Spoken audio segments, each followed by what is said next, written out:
The massive doors of the United Nations Assembly Hall burst open with a sound like thunder. A shimmering blue portal appeared in the center of the room, crackling with energy that made the air itself taste metallic. Every human delegate felt their hair stand on end as reality warped before their eyes. Ambassador Velkar stepped through the dimensional gateway, his 8-foot frame covered in gleaming black armor that seemed to absorb light itself. His forearms moved with fluid grace, each ending in razor-sharp claws that could slice through steel. Behind his helmet's visor, 3 red eyes glowed like dying stars. The Zephyrian Empire had sent their most intimidating diplomat for this historic moment. Secretary General Kim Hana watched from her podium as 2 more aliens emerged from the portal. These were different, sleeker, more mechanical. Imperial Guard. Units with bodies that were half machine, half organic tissue. Their weapons hummed with contained energy that could level city blocks. Chrome plating reflected the assembly hall's lights like mirrors, creating dancing patterns across the walls. "Behold the might of the Zephyrian Empire," Velkar's voice boomed through translation devices that had been surgically implanted in his throat. The words came out in perfect human languages, but there was something cold and artificial about the tone. "We have crossed the void between galaxies to bring you this message." Defense Minister Park Dae-ho shifted nervously in his seat. Through his earpiece, he could hear reports from space monitoring stations. "Ma'am," whispered his aide, "our telescopes are picking up massive energy signatures beyond Pluto, ships bigger than our space stations." Kim Hana nodded slightly, but kept her attention on the alien ambassador. She had been preparing for this moment for years, ever since Earth's deep space arrays had first detected the approaching Imperial fleet. "For 3,000 of your Earth." "Yes," Velkar continued, his mandibles clicking together in what humans would later learn was a sign of supreme confidence. "The Zephyrian Empire has brought order to chaos. We have unified 847 star systems under Imperial rule. Countless species have found peace through submission." The alien's head turned slowly, scanning the assembled delegates with those 3 burning eyes. Each human he looked at felt a chill run down their spine. This was a predator studying its prey. "Your species shows potential," Velkar admitted, almost as if granting a favor. "Your cities gleam with primitive technology. Your warriors show courage, though it is misguided. Some among our high command believe humans could serve the Empire well as laborers and soldiers." Behind the ambassador, his mechanical guards began displaying holographic images in the air. Scenes of other conquered worlds filled the assembly hall, massive industrial complexes where alien species worked in perfect synchronization, their individuality stripped away in service to the Empire. Orbital battle stations that could crack planets like eggs, fleets of warships so vast they blocked out the light of entire suns. "This is what awaits those who embrace Imperial rule," Velkar announced proudly. "Order, purpose, an end to the chaos of independent thought." The holographic display shifted to show worlds that had resisted, barren rocks where once proud civilizations had flourished. The message was clear: submit or be destroyed. Kim Hana stood slowly, her movements deliberate and calm. Around her, other delegates held their breath. The weight of humanity's future rested on her next words. "Ambassador Velkar," she began, her voice carrying clearly through the massive hall, "we appreciate you traveling such a great distance to speak with us. However, we must respectfully decline your generous offer of servitude." A ripple of shocked murmurs ran through the alien delegation. The mechanical guards' weapons began to glow brighter, sensing potential threat. Velkar's 3 eyes focused on Kim Hana with laser intensity. "Perhaps," she continued with the same calm tone, "your empire should reconsider this course of action. We would hate for there to be any unfortunate misunderstandings." The silence that followed was deafening. For several long moments, the only sound was the gentle hum of the aliens' technology and the nervous breathing of human delegates. Then Velkar began to laugh. It was a horrible sound, like grinding metal mixed with the screech of dying animals. His guards joined in with mechanical approximations of mirth.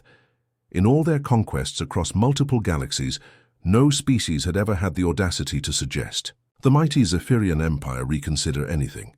"Fascinating," Velkar said. wiping what might have been tears from his eyes. "Do you comprehend what you have just said, primitive creature? You dare to give advice to an empire that was old when your son was young?" Park Dae-ho felt his secure communicator vibrate. Fleet Admiral Ko Yoon-ji was reporting from the hidden lunar base. "All ships are powered and ready. Weapons systems online, waiting for your signal." Kim Hana met the alien's gaze without flinching. "We are simply offering friendly advice, Ambassador. Sometimes the strongest choice is to walk away." The alien diplomat's armor began to shift and change, weapons systems emerging from hidden compartments. The threat was unmistakable. "Your response has been recorded and transmitted to the High Command," Velkar announced formally. "You have one rotation of your planet to reconsider. After that, the Imperial fleet will demonstrate why 847 star systems chose wisdom over destruction." As the aliens stepped back toward their portal, Kim Hana called out one final time, "Ambassador, please, we tried to warn them." The fabric of space itself seemed to tear open as massive shadows emerged from the swirling vortex of hyperspace. One by one, the ships of the Zephyrian 7th Fleet materialized in Earth's outer solar system, their hulls gleaming like black metal under the distant light of Sol. Each dreadnought stretched over 2 miles in length, bristling with weapon ports that could glass entire continents. Fleet Commander Thekmor stood on the bridge of his flagship, the Eternal Conquest, watching through the massive viewports as his armada took formation. 47 warships now hung in the void like mechanical predators, their engines glowing with contained nuclear fire. After 3 millennia of conquest, this felt almost routine. "Status report," Thekmor commanded, his 6 arms manipulating holographic displays that showed tactical information from across the fleet. His species had evolved from deep-sea creatures, and his movements in zero gravity were fluid and graceful, despite his massive size. "All ships report ready for planetary bombardment," replied his tactical officer, a cyborg creature whose organic brain had been enhanced with quantum processors. The human homeworld shows primitive defense satellites and a few patrol craft. No significant resistance detected. Through his command interface, Thekmor could see Earth hanging in space like a blue jewel. Such a small, insignificant world to have caused the Empire so much trouble. The humans had actually refused their generous offer of servitude. It was almost amusing. "Sir," the communications officer suddenly announced, his cybernetic implants flashing with incoming data. "We're receiving a transmission from a single human vessel. It's tiny compared to our fleet." On the main view screen, the image shifted to show a sleek spacecraft that looked like it had been designed by artists rather than engineers. The Earth defense ship, Perseverance, was barely 300 meters long, its hull painted in brilliant white with blue accents. Compared to the massive Imperial dreadnoughts, it looked like a minnow challenging a school of sharks. The transmission crackled to life, and Captain Lee Soo-jin appeared on screen. She was a woman in her 40s, with short black hair and eyes. That held no fear, only determination. Behind her, the bridge of her ship was clean and efficient, with crew members working at stations that glowed with soft blue light. "Zephyrian Fleet," Captain Lee announced, her voice carrying clearly across the void. "This is your final warning. Turn around now and leave this system. You have no idea what you're dealing with." The bridge of the Eternal Conquest erupted, in what passed for laughter among the various alien species that served the Empire. Thekmor's throat sacs inflated with genuine mirth, a sound like air escaping from a massive bellows. "Human," he replied, activating his own communication array, "you amuse us. Do you see the 47 Imperial warships that surround your pathetic vessel? Each one carries enough firepower to reduce your cities to ash. Surrender now, and perhaps your death will be swift rather than agonizing." Behind Captain Lee, her bridge crew continued their work with calm efficiency. Lieutenant Han Min-ho sat at the weapons console, his fingers dancing over controls that seemed to respond to his thoughts as much as his touch. The targeting systems on the Perseverance were already painting every Imperial ship with invisible sensors. "Commander," Captain Lee said with a heavy sigh, "we really truly tried to warn you. We gave your people every chance to leave peacefully." She rubbed her temples as if dealing with a particularly stubborn problem. "Lieutenant Han, weapons free. Show them what human diplomacy really looks like. Yes, ma'am, Lieutenant Han replied, his voice steady despite the odds they faced. All weapon systems are online, firing solution locked on primary targets. What happened in the next 30 seconds would be replayed in military academies across the galaxy for the next 1,000 years. The Perseverance didn't just fire conventional weapons, it unleashed technologies that the Zephyrian Empire had never encountered in their 3 millennia of conquest. The first salvo consisted of gravity torpedoes that warped space-time itself. These weapons didn't explode on impact. Instead, they created localized gravitational fields that crushed enemy ships from the inside out. The massive Imperial cruiser, Death's Shadow, simply imploded, its 2-mile hull crumpling like a tin can under pressure that exceeded anything found near a black hole. Simultaneously, quantum missiles phased in and out of normal space-time, existing in multiple dimensions at once. They passed through the energy shields of the Imperial ships as if those defenses didn't exist, because in several dimensions, they literally didn't. The cruiser Void Hammer never even detected the incoming projectiles before they materialized inside its reactor core. But the most devastating weapons were the coherent energy beams that operated on frequencies beyond Zephyrian understanding. These weren't simple laser blasts. They were streams of pure force that bypassed every known form of defensive technology by operating in spectrums that Imperial science hadn't discovered yet. "Shields at maximum," shouted Thekmor's defensive coordinator, but the words were meaningless. The human weapons simply ignored their shields, cutting through the stellar annihilator like a hot knife through butter. In less than 3 minutes, 3 of the Empire's most powerful cruisers had been reduced to expanding clouds of superheated debris. The remaining Imperial fleet scattered in all directions, their formation broken by panic and confusion. "Impossible," Thekmor whispered, his 6 arms trembling as he watched his tactical displays. Ships that had conquered star systems were fleeing from a single human vessel. How can one small craft possess such power? On the view screen, Captain Lee's expression remained calm and professional. "This is Captain Lee of the Earth Defense. Force, you now have 2 options. Leave our system immediately or discover what our other ships are capable of. Choose wisely." Admiral Zixthon's massive command ship, the Galaxy Crusher, hung in space like a mechanical moon. Its hull stretched for nearly 4 miles, covered in weapon batteries that could reduce planets to cosmic dust. Around it, the combined might of 3 Imperial battle groups formed the largest military formation the Zephyrian Empire had assembled in over 2 centuries. The Admiral himself was a terrifying sight to behold. Standing 12 feet tall with cybernetic enhancements covering half his body, Zixthon had personally overseen the conquest of 43 star systems. His mechanical left arm could crush steel, while his organic right hand bore scars from countless battlefield victories. Golden implants in his skull processed tactical data faster than any computer. "Look at them," he growled to his assembled commanders, gesturing toward the holographic display showing Earth's defensive positions. "One lucky strike against our advanced scouts, and these humans think they can challenge 3,000 years of Imperial might." The war room buzzed with activity as dozens of alien species worked together in perfect harmony. Tall insectoid wrecks operated communication arrays with their 4 arms, moving in synchronized patterns. Mechanical nexus units calculated firing solutions with quantum precision. Even a few captured human slaves from distant colonies served as translators, their spirits broken after years of Imperial conditioning. "Admiral," spoke Commander Kethrol, his reptilian features marked with ritual scars of conquest, "our combined fleets number over 200 warships. The humans have perhaps 30 vessels defending their homeworld. This will be a massacre." Zixthon's cybernetic eye glowed brighter as he studied the tactical data. "Exactly. Today we demonstrate to the galaxy what happens when primitive species dare to resist the Empire. Begin the attack at dawn, ship time."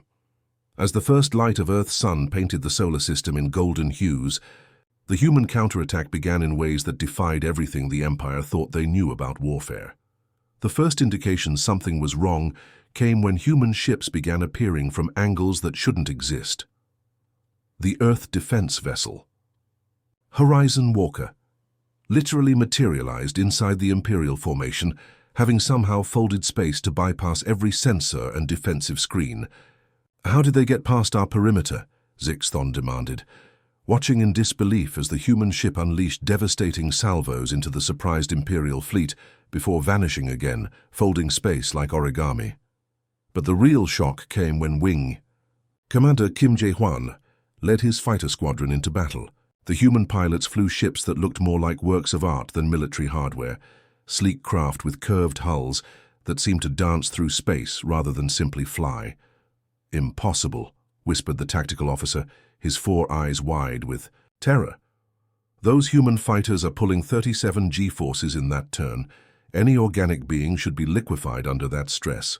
Yet not only were the human pilots surviving these impossible maneuvers, they were excelling at them. Kim Jae-hwan's fighter spun through a spiral that would have killed any Imperial pilot, emerging behind 3 Zephyrian interceptors and destroying them with precision shots that seemed almost casual. "Sir," reported the communications officer, his voice shaking, "we're intercepting human pilot chatter. They're joking with each other during combat.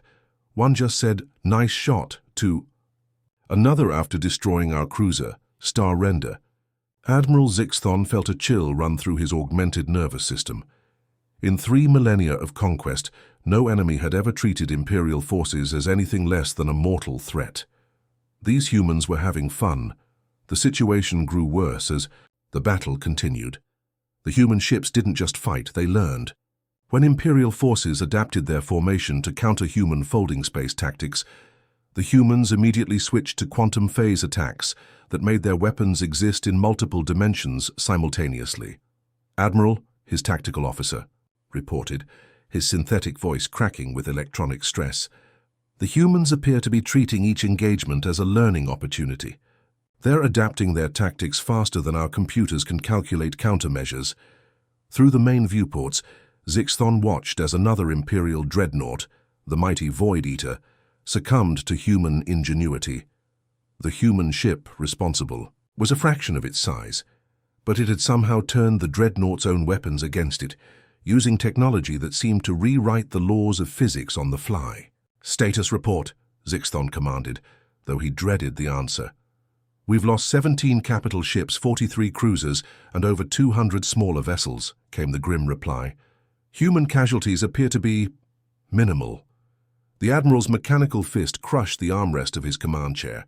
The Empire's most advanced military formation was being systematically dismantled by what he had assumed were primitive savages. "Sir," another officer called out, "we're receiving reports from other sectors. Human ships are appearing throughout our formation using that space-folding technology. They're hitting us from directions our sensors can't even detect." On the tactical display, red markers indicating destroyed Imperial ships multiplied like a plague. Meanwhile, the blue markers representing human forces moved with fluid grace, appearing and disappearing like ghosts made of steel and energy. Wing Commander Kim Jae-hwan's voice crackled through intercepted communications as he led another impossible attack run. "Control, this is Phoenix Leader. These Imperial ships are actually pretty interesting once you figure out their weak points. Permission to try that new maneuver we discussed?" "Permission granted, Phoenix Leader. Have fun out there." Admiral Zixthon realized with growing horror that the humans weren't just winning, they were experimenting. His fleet, the pride of the Empire, had become a testing ground for human military innovation. "Send an encrypted message to High Command," he ordered, his voice barely above a whisper. "Priority Alpha. We may have made a terrible mistake." Commander Veltar hunched over his intelligence console aboard the crippled Imperial surveillance ship Shadow's Eye, his 6 fingers dancing across holographic displays that flickered with intercepted human communications. As the Empire's top codebreaker, he had cracked the encryption systems of hundreds of alien civilizations. But what he was discovering about human military production was keeping him awake for days at a time. The war had been raging for 3 months now, and the Zephyrian Empire was hemorrhaging ships faster than their shipyards could replace them. Every Imperial commander expected to find evidence that the humans were struggling just as much. After All war was supposed to be expensive and exhausting for both sides. "Sir," his assistant, a cybernetic creature with multiple optical sensors for eyes, whispered nervously, "I've intercepted another batch of human industrial communications. You're not going to believe this." Veltar's primary viewing screen lit up with data streams from human asteroid mining operations throughout their solar system. He had expected to find desperate messages about resource shortages and production bottlenecks. Instead, what he saw made his 3 hearts skip several beats. The humans had converted their entire asteroid belt into a massive industrial complex. Automated mining ships the size of Imperial cruisers carved up space rocks with surgical precision, extracting metals and rare elements at rates that seemed impossible. But that wasn't the terrifying part. The terrifying part was what happened next. Massive factory ships, each one a small city floating in space, took the raw materials and began transforming them into warships using technology that operated faster than Imperial computers could calculate.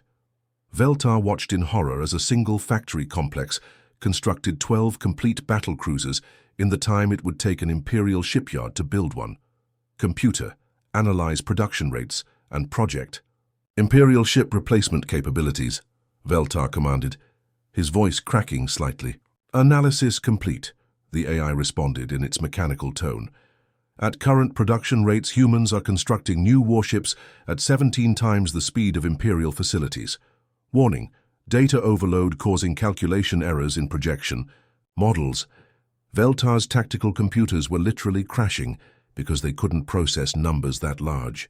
The humans weren't just winning the war, they were drowning the Empire in an ocean of new ships. But the real nightmare began when he started intercepting casual conversations between human commanders. "General Choi," came a transmission that made Veltar's blood freeze in his veins. "This is Admiral Park reporting from the Titan shipyards. The 15th through 23rd Defense Fleets are fully constructed and ready for deployment. Should we send them to reinforce the Sol defense grid?" Veltar nearly fell out of his chair. Defense Fleets 15 through 23? The Empire was fighting desperately against what they thought was humanity's main military force, and it turned out the humans had been holding back over 20 additional fleets. "Actually," General Choi's voice crackled back through the communication array, "let's keep those in reserve for now. The current engagement seems to be providing excellent combat data for our new weapon systems. No need to overwhelm our opponents. Before we finish field testing everything." The Imperial intelligence officer felt his sanity slipping away. The humans were using the galaxy's most feared military empire as a testing ground for their experimental weapons. His cybernetic assistant brought up another intercepted message, this one from the human civilian government. Defense Minister Park. Daeho was in conversation with Agricultural Secretary Kim Min-ae about something that made Veltar question reality itself. "I'm concerned about the war disrupting our grain export schedule to the Centauri colonies," Park Daeho was saying. "The transport ships are having to take longer routes to avoid the combat zones. We might be 3 days late with the wheat shipment." "That's unfortunate," Secretary Kim replied.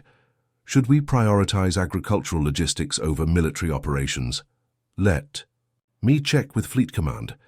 We might need to relocate some of the fighting to less convenient star systems so our farmers don't lose their delivery bonuses." Veltar stared at the display in complete disbelief. While the Zephyrian Empire was fighting for its very survival, mobilizing every available resource and calling up reserve forces from across the galaxy, the humans were worried about their farming schedule. He pulled up more intercepted communications, desperate to find evidence that the humans were taking this war seriously. Instead, he found shipping manifests for luxury goods being transported between human colonies, entertainment broadcasts continuing their regular programming, and civilian industries operating at normal capacity. "Sir," his assistant reported, "optical sensors glowing with new data. I've intercepted internal human military communications. They're discussing vacation rotations for their combat pilots." "Vacation rotations?" Veltar whispered. "Yes, sir. Wing Commander Kim Jae-hwan is apparently due for 2 weeks of leave on a beach resort planet. His commanding officer is concerned that the combat missions might interfere with his holiday plans." The Imperial commander realized that humanity wasn't even operating under wartime conditions. This conflict that was destroying the greatest military force in galactic history was being treated by humans as a minor police action that shouldn't interrupt normal life. Even worse, he discovered that human news broadcasts were covering the war as if it were a sporting event. Civilian commentators were analyzing Imperial fleet movements and offering tactical suggestions while eating snacks and discussing weekend plans. "They're not even taking us seriously," Veltar reported to Imperial High Command through encrypted channels. "To them, we're barely an inconvenience. They're fighting the Empire with their spare time while maintaining their regular interstellar commerce, agricultural exports and vacation schedules." The response from High Command was a long, terrifying silence. The diplomatic vessel, Harmony, floated serenely in neutral space, its sleek white hull reflecting the light of distant stars. Unlike the massive, intimidating warships that had dominated galactic politics for millennia, this human craft looked more like a work of art than a symbol of military power. Its graceful curves and transparent observation decks suggested a civilization that valued beauty as much as function. Admiral Zixthon sat in what had once been his command chair aboard the mighty Galaxy Crusher, but now he found himself in an elegant conference room with walls that seemed to be made of living crystal. His cybernetic enhancements, once symbols of imperial might, now felt crude and primitive compared to the seamless technology surrounding him. Across the polished table sat General Nam Su-jin, Earth's senior military commander. She was a woman, in her 50s, with graying hair and eyes that held the calm confidence of someone who had never lost a battle. Her simple blue uniform bore no flashy medals or intimidating decorations, just a small patch showing Earth rising over the lunar horizon. "Admiral," General Nam said in a voice that carried no trace of triumph or mockery, "the Terran Cooperative is prepared to accept your unconditional surrender. Your remaining fleets will stand down immediately, and all Imperial worlds will be integrated into our defensive network under human oversight." Through the crystal walls, Zixthon could see the remnants of his once mighty fleet. 300 Imperial warships had been reduced to barely 30 functional vessels, and even those were limping through space with emergency power and patched hulls. The proud banners of conquest that had flown from their masts for centuries now hung in tatters. "The terms are surprisingly generous," continued General Nam, sliding a holographic document across the table. "No war crimes tribunals, no executions, no slave labor. Your people will be relocated to suitable worlds where they can rebuild their civilization under human guidance." Admiral Zixthon stared at the surrender documents with his remaining organic eye, his cybernetic one having been damaged in the final battle. The terms were indeed generous, far more merciful than anything the Empire had ever offered to conquered species. "How?" he asked, his voice barely above a whisper. "How did a species we'd never even heard of 6 months ago achieve such overwhelming power? Our intelligence network spanned the entire galaxy. We should have known about you." "Secretary General." Kim Hana entered the conference room at that moment, moving with the same unhurried grace that had characterized every human he'd encountered. She gestured toward the massive viewports that dominated one wall of the room. "Admiral, we've been watching your empire for 43 years through our deep space observation networks," she explained, her tone almost apologetic. "Every move you made, every world you conquered, every species you enslaved, we recorded it all." The viewport's smart glass cleared to reveal a stunning sight that made Zixthon's remaining heart skip several beats. Former Imperial worlds stretched out before them, but they looked nothing like the grey industrial wastelands that characterized Zephyrian occupation. Massive space elevators stretched from planetary surfaces to orbital stations that gleamed, like jewels against the black of space. Orbital gardens rotated slowly, their transparent domes revealing vast forests and lakes suspended in zero gravity. Research stations larger than Imperial battlecruisers hung in perfect formation, their hull plating gleaming with colors that shifted and flowed like living metal. "This entire conflict," Kim Hana continued gently, "was simply our way of introducing ourselves to the galactic community. We could have revealed ourselves peacefully, but, frankly, we weren't sure how other species would react to suddenly discovering that humans existed." Admiral Zixthon watched in amazement as construction drones swarmed around the former imperial stronghold of Kepler 442. The massive fortress that had taken the Empire 50 years to build was being transformed into something beautiful. Weapon batteries were being replaced with communication arrays. Detention centers were becoming hospitals. The grey metal walls were being covered with living gardens that would provide both oxygen and food for the inhabitants. We tried to warn you to flee, Kim Hana said, sitting down beside General Nam. Not because we feared your empire, but because we hoped to spare you the embarrassment of learning that conquest is far less efficient than cooperation. Through his communication implants, Zixthon was receiving reports from across the galaxy. So on every former imperial world, the same transformation was taking place. Human administrators were working alongside former imperial citizens, not as conquerors, but as partners. Species that had been enslaved for generations were being offered education, healthcare, and the freedom to rebuild their cultures. Your military academies will find this conflict interesting to study, General Nam remarked casually. We've prepared detailed analyses of every engagement for educational purposes. Future galactic civilizations should understand that peaceful expansion is always preferable to military conquest. Admiral Zixthon realized that even in defeat, the humans were being generous. They were offering to share their tactical knowledge, turning the Empire's humiliation into learning opportunities for future generations. The Zephyrian people will be relocated to agricultural worlds in the Vega system, Kim Hana explained, showing him holographic images of green planets with blue oceans. Your species has excellent skills in mineral extraction and industrial production. We believe you'll find farming much more peaceful and rewarding. As the Admiral signed the surrender documents with a trembling hand, he understood that he wasn't just witnessing the end of an empire. He was watching the birth of a new galactic civilization, one built on cooperation rather than conquest, prosperity rather than plunder. The age of the Zephyrian Empire was over. The age of humanity had begun. And somehow that didn't seem like such a terrible thing after all. The end.